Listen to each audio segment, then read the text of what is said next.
Hello, Steph here at Creative Nomad Studios with this Daniel Smith Essentials watercolor set. I'm going to have a little bit of fun with this today. This is a great little primary color set.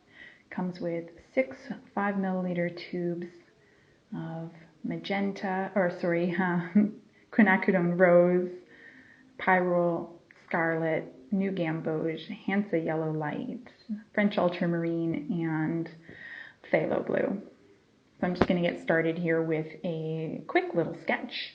I'm going to do a lemon tree in a big terracotta pot today. So I just do a light sketch with my pencil and get in the basics. I don't really bother with the leaves. I can just paint those on as we go. I'm just getting in the trunk and some lemons, little lemon shapes, and then I'm ready to get going. First thing I'm going to do is mix up some brown for my tree trunk. Your brown's basically a combination of the 3 primaries, usually a little heavier on the, a little bit too much blue there. Easy mistake to make. Blue, especially phthalo, is very, very strong. And if you're interested in a really great 2-part series on color mixing, our color theory for artists here on our channel is definitely a must watch. Okay, so there I have managed to figure it out. So there's a great brown for our little lemon tree trunk. And just using the tip of my brush there, I am just putting on the first layer. It's going to dry quite light, but I will put a second, possibly third layer on after. And I didn't really get any of those finer branches in. I usually pop those in afterwards, in between some of the leaves. So now I'm just getting my leaves in place, and this is a really simple little 1-stroke leaf, and you're just popping the color onto the brush. Push the brush really gently down onto the page and then lift it up, and what you'll end up with is the from the tip and then from the belly you'll end up with a nice little leaf shape. I generally don't put all the leaves on. I usually only do, around like maybe 70 or 80% of the leaves, and then I'll pop more in just to kind of fill it in afterward. There I've got my lemons, and I'm just removing a little bit of that lemon color with the brush. Nice clean wet brush, removing enough just to create a bit of a highlight there. And now I can put in my finer branches. Just using a number 2 brush here, and just the tip, making sure I've got enough paint that it doesn't dry out, but not so much that it soaks the page. I'm just kind of filling everything in there. And now I'm just making a darker yellow so that I can, underneath where the highlight is, deepen up that lemon a little bit.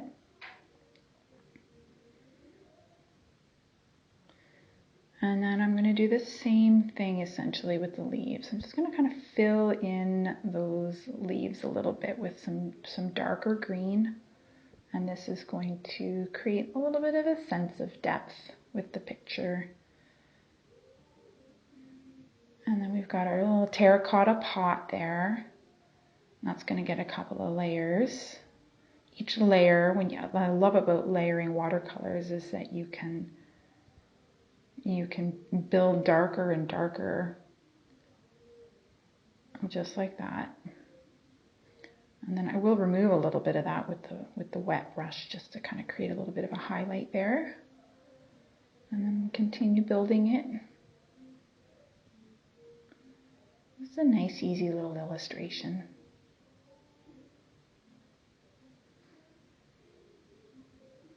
Adding a little darkness to those branches.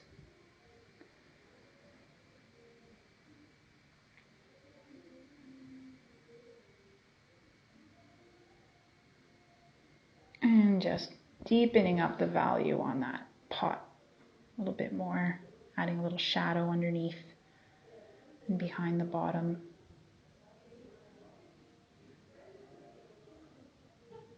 And see how that really makes that pot pop. And at this point you could say, hey, I'm done, or you could outline everything with a pencil like I am. Or you could use a fine liner. You want to be careful with this step that you don't just grab a marker, or like even a Sharpie would probably be an extra fine Sharpie, might even be a little bit too thick for a delicate illustration like this. But I mean, have fun with it, explore and experiment. This is a great little practice piece, a warm-up piece.